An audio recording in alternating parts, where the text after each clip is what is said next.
തിരുമുടികൾ 60 തിമിരകൾ അലകടലായി തീർത്ത പെരുമ്പറ പൊന്നാനകൾ വട്ടം കെട്ടിയൊരമ്പാരിയുമാക്കും പിരിയും തീരിക്കുട കാവടി മേളം നടവഴിയിൽ പട്ടുവിധാനം മാമനനാടടക്കി വാണൊരു മാവേലി പെരുമാൾ വരവായി പൊന്നൊരുക്കി ഒഴിച്ചു മെഴുകിയ കിഴക്കേ മലയിൽ ആളുമാക്കും പുരവയോടെയൊരെഴുന്നള്ളത്ത്.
കൊട്ടാരവാണ മാവേലി മന്നൻ ഈ അവസരത്തിൽ നിങ്ങളോട് ഒരു വാക്ക് സംസാരിക്കുന്നതായിരിക്കും.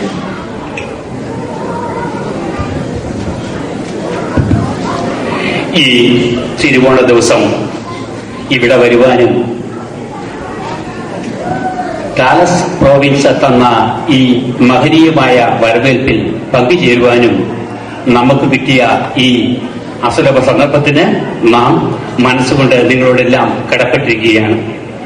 നാം ഭരിച്ചിരുന്ന കാലത്ത് കണ്ടിരുന്ന സന്തോഷവും തിമിർപ്പും ആഹ്ലാദവും എല്ലാ മുഖങ്ങളിലും ഇന്ന് നമുക്ക് കാണുവാൻ സാധിക്കുന്നു. ആപാലവൃദ്ധം ജനങ്ങൾ ഇന്നിവിടെ നമ്മുടെ വരവേൽപ്പിന് വേണ്ടി കാത്തിരുന്നു. നാം ഈ സമയം ചില കാര്യങ്ങൾ നിങ്ങളെ സ്മരിപ്പിക്കുവാൻ ആഗ്രഹിക്കുകയാണ്. അതായത് ഡാലസ് പ്രോവിൻസ് ചെയ്യുന്നതായ ചില നല്ല പ്രവർത്തികൾ അവർ തുടർന്ന് കൊണ്ടുപോകണമെന്ന് നാം ഈ സമയത്ത് അവരെ ആഹ്വാനം ചെയ്യുകയാണ്. ജീവകാരുണ്യ പ്രവർത്തനങ്ങൾ, നാടിന്റെയും നാട്ടാരുടെയും ഉന്നമനത്തിന് വേണ്ടിയുള്ള പ്രവൃത്തികൾ, അത് ഇതിന്റെ സാരഥ്യം വഹിക്കുന്ന വ്യക്തികൾ ഭംഗിയായ രീതിയിൽ കൂടി അത് കൈകാര്യം ചെയ്യുമെന്ന് ഞാൻ ഉറച്ചു വിശ്വസിക്കുകയാണ്.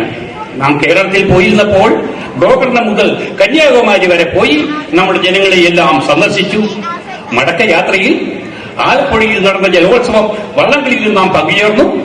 തിരിച്ച് അന്യനാട്ടിൽ താമസിക്കുന്ന നിങ്ങളെ കാണുവാൻ എറണാകുളത്ത് നിന്നും ഞാൻ വിമാനമാർഗം കയറിയപ്പോൾ ഞാൻ ഓർത്തു, എന്റെ നാട്ടുകാർ, ഞാൻ ഭരിച്ചിരുന്ന എന്റെ ജനത എത്ര തനിമയാർന്നതാണ്. എല്ലാ വർഷവും നാം വരുന്നതിനെ കാത്ത് അവർ എല്ലാ വർഷവും ഓണം ആഘോഷിക്കുമ്പോൾ നമ്മുടെ ഹൃദയം സന്തോഷം കൊണ്ട് അലയടിക്കുകയാണ്. ഈ തന്ന ഊഷ്മളമായ വരവേൽപ്പിന് നാം നിങ്ങളോട് എന്നും കടപ്പെട്ടിരിക്കുന്നു. വീണ്ടും ഒരിക്കൽ കൂടി ഓർമ്മിപ്പിക്കുകയാണ്, ഡാലസ് പ്രോവിൻസ് നിങ്ങളുടെ ആ തനിമ, നിങ്ങളുടെ ആ സമ്പുഷ്ടമായ മനസ്സ് നിങ്ങൾ എന്നും പുലർത്തണം. നിങ്ങൾ നല്ല നല്ല പ്രവർത്തനങ്ങൾ ചെയ്ത് ജനഹൃദയത്തെ സന്തോഷിപ്പിക്കണം. നാം ഭരിച്ചിരുന്നത് പോലെ കറയറ്റ ഒരു ജീവിതം തീർച്ചയായും നിങ്ങൾക്ക് ദാനം ചെയ്യുവാൻ സാധിക്കട്ടെ എന്ന് നാം ഈ സമയത്ത് ആഹ്വാനം ചെയ്യുകയാണ്. നാം കൂടുതൽ ദീർഘിക്കുന്നില്ല. ഇനി പല സ്ഥലങ്ങളിലും നമ്മുടെ മലയാളി ആൾക്കാരെ നമുക്കിനി കാണേണ്ടതുണ്ട്. എന്റെ ജനം എനിക്ക് വേണ്ടി കാത്തിരിപ്പുണ്ട്. ഈ ഒക്കുള്ളല്ലോ. അതുകൊണ്ട് ഞാൻ തൽക്കാലം എന്റെ ഈ പ്രസംഗം ഇവിടെ ഉപസംഹരിക്കുകയാണ്. ഈ സമയത്ത് ഈ തിരുവോണ ദിവസത്തിൽ നാം നിങ്ങൾക്ക് തരുന്ന ഒരേ ഒരു സന്ദേശം, അസതോമാ സദ്ഗമയ, തമസോമാ ജ്യോതിർഗമയ, മൃത്യോമാ അമൃതം ഗമയ. ഓം ശാന്തി ശാന്തി ശാന്തി.